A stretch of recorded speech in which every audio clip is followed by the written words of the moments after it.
Communication room. Hello. Joe Biden. Thank you, Mr. Vice President. Your call has been convened. Petro, can you hear me? Yeah, now it's better. I can hear you better too. I'm sorry. No problem. You were saying, I missed what you were saying. Yeah. So, first of all, I'm very happy to hear you. Second, this is very valuable for me that you find out a time for me even in Minnesota. And I'm dreaming some days to be with you in Minnesota. That's easy, man. I tell you what, I'd like to be with you instead of Minnesota right now, but go ahead. The third, I have some positive and negative news. I will start with the positive news. Well, good. Joe, I have a second positive news for you. Yesterday, I met with the General Prosecutor Shokin.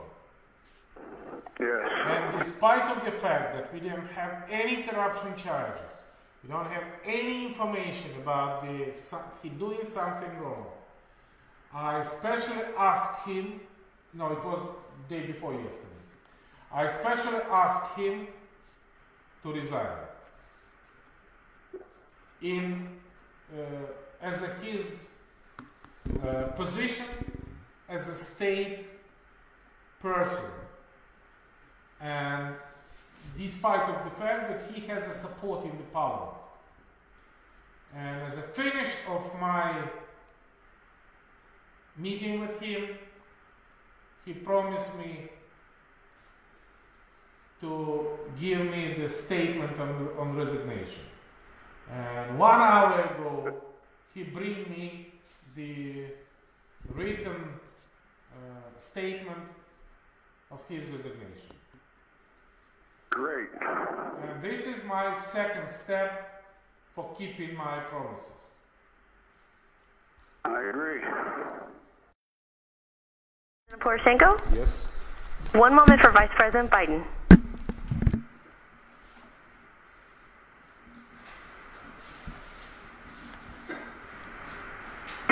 Introducing President Poroshenko. Hey, Mr. President Joe Biden, how are you? Very well indeed. All the time when I hear your voice, Good. It's a great pleasure for me. Well, I'm on Air Force 2, and I think we're going to stay connected. We just took off, and I'm hoping this connection will stay open. Assuming that there is a new government and a new prosecutor general, I am prepared to do a public signing of the commitment for the $1 billion. Again, I'm not suggesting that that's what you want or don't want. I'm just suggesting that that's what we're prepared to do. And again, it wouldn't be finalized until, you know, the IMF pieces are written. Extremely strong motivation. One of the possible candidates was leader of my fraction, Lutsenko, who is the public figure. If you think that the political motivated figure would be not very good from your point of view, I recall this proposal. I do not propose, because nobody knows that I want to propose Lutsenko. In this situation, I take all the political motivated figures out from this process. All right, well, look, let me when you and I finish speaking, let me huddle with my team, talk over what you and I just talked about. I agree with you, there is a sense of urgency here. Hey, Mr. President, Joe Biden, how are you? Very well indeed. As usual when I hear your voice.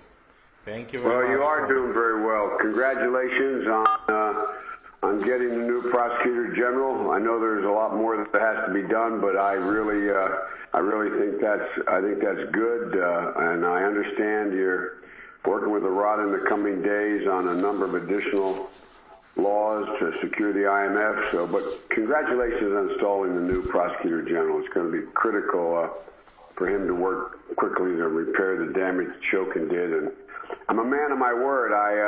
And that now that the new prosecutor general is in place, we're ready to move forward in signing that new $1 billion loan guarantee.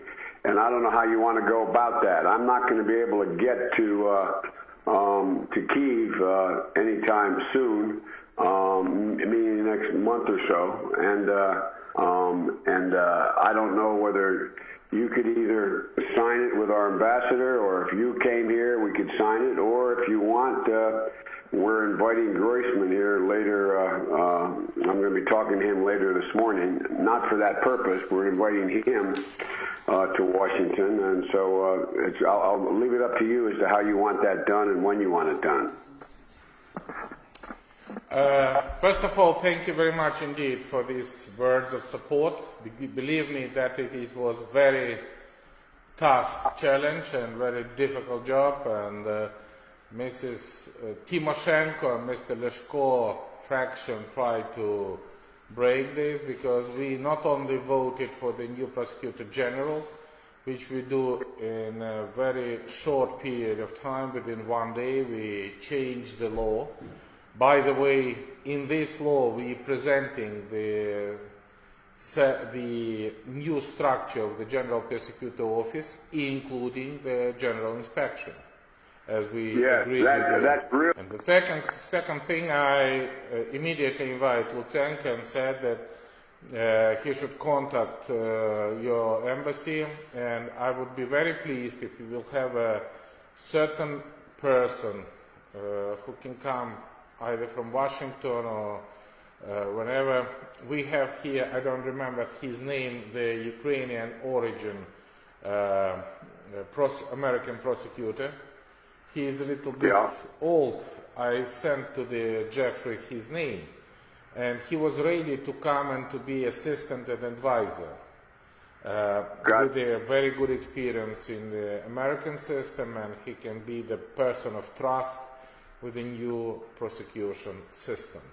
I think this is exactly the right time to do that, and if he is still ready to come and to cooperate from the very first step, from the very first minute of the new prosecutor, that is exactly what I'm looking for.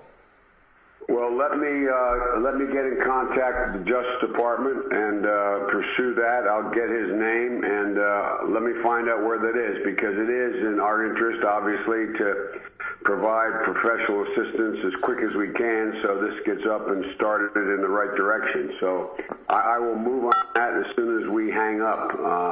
I'll put that in train, and I'll get back to you as to what I'm able to do. Absolutely. The second thing, thank you very much indeed. This is exactly what I'm looking for.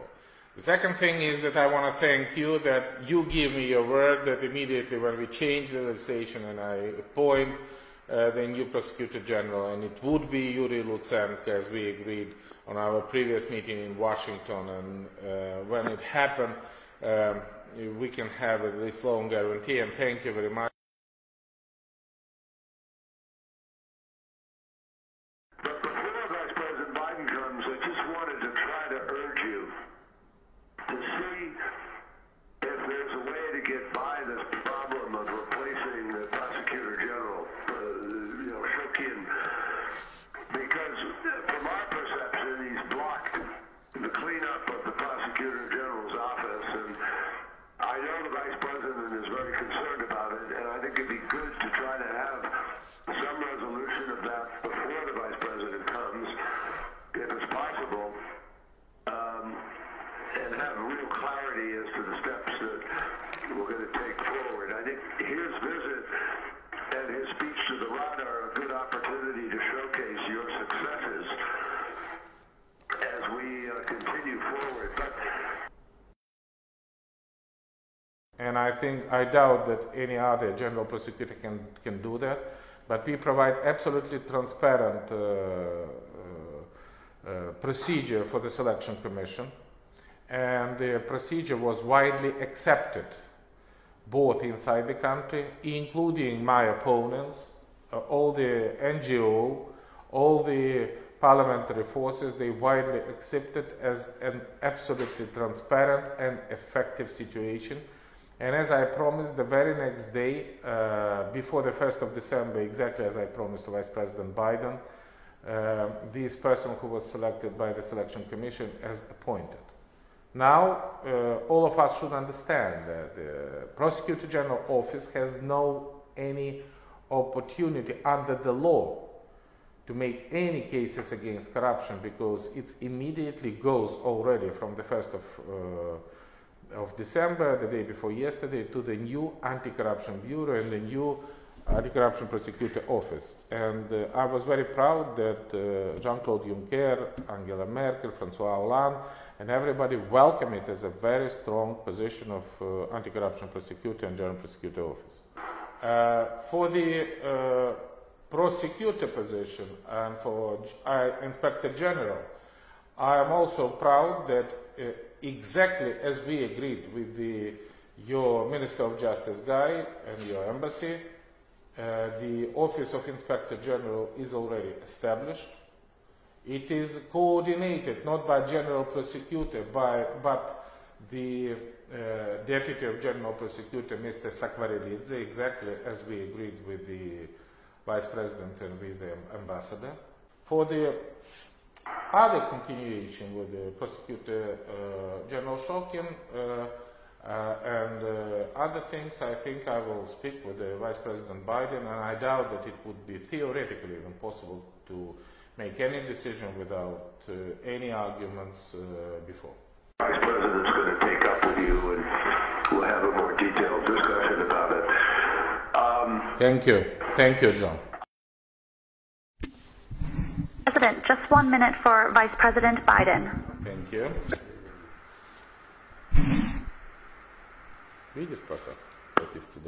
Introducing President Poroshenko. Now I have, and I think we can trust each other, the party of Arseny together with me. They were together during the voting of the General Prosecutor, voting of the government, voting of the IMF, and I hope we have a significant level of support. Unfortunately, this is not fully enough. This is almost majority in the parliament. And those who goes to the United States, Samopomich, Timoshenko, and Leshko, who do not go there, for different reasons, completely against that. Because this is the political reason. This has nothing to do with the essence of the agreement. This is just a dirty political tricks. And that's what I'm asking from the Jeffrey. Please do not give the grants to the Samopomich. Do not give them money. Because this is not a financing for the opposition party. This is the financing of the absolutely irresponsible political leader who is doing very bad things for the future of my country and for the Ukraine, for the security and for the stability. That's, I think, first of all, I am completely satisfied with the messages they received in Washington. They were quite strong and quite decisive. Yeah.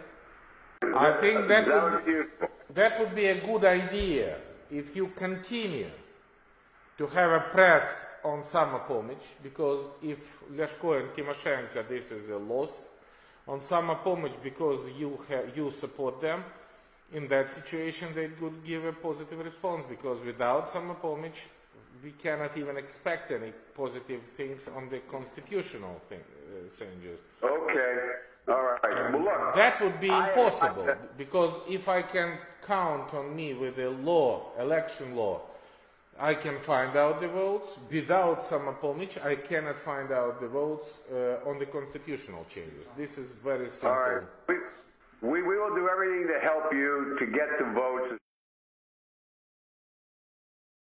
Let me ask you one thing before I forget. Privat Bank.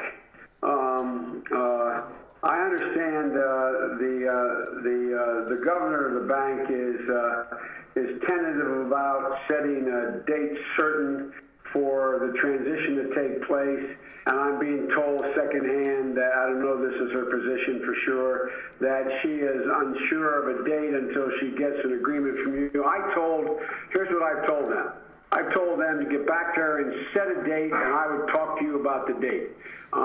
Because this is getting very, very close. What I don't want to have happen, I don't want Trump to get in a position where he thinks he's about to buy onto a policy where the financial system is going to collapse and he's going to be looked to pour more money into Ukraine. That's how he'll think about it before he gets sophisticated enough to know the detail.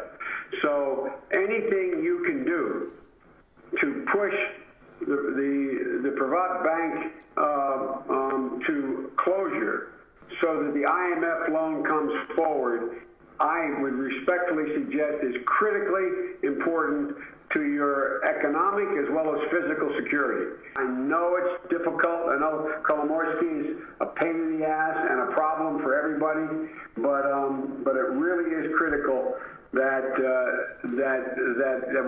you guys figure this one out. And you've been good. You've publicly spoken out as I've asked you to do. You've done that. I just want you to give the what's she called, the commissioner, the governor, the governor of the bank, give her some spine. Let her know that you're going to be standing there when she sets a date and moves forward.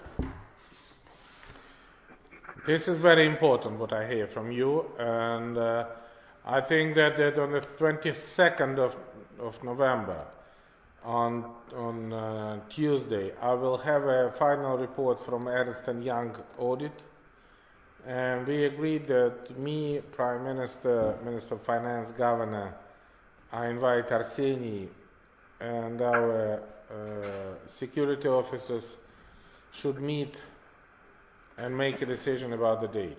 The only reason I have, after 22nd, when I have an audit report, we have a voting of the budget in the parliament, where Kolomoisky has a significant number of members of parliament, and the Prime Minister asked me to vote budget first and then launching the process. This is the confidential information, but I will keep that with me. I will keep that with me.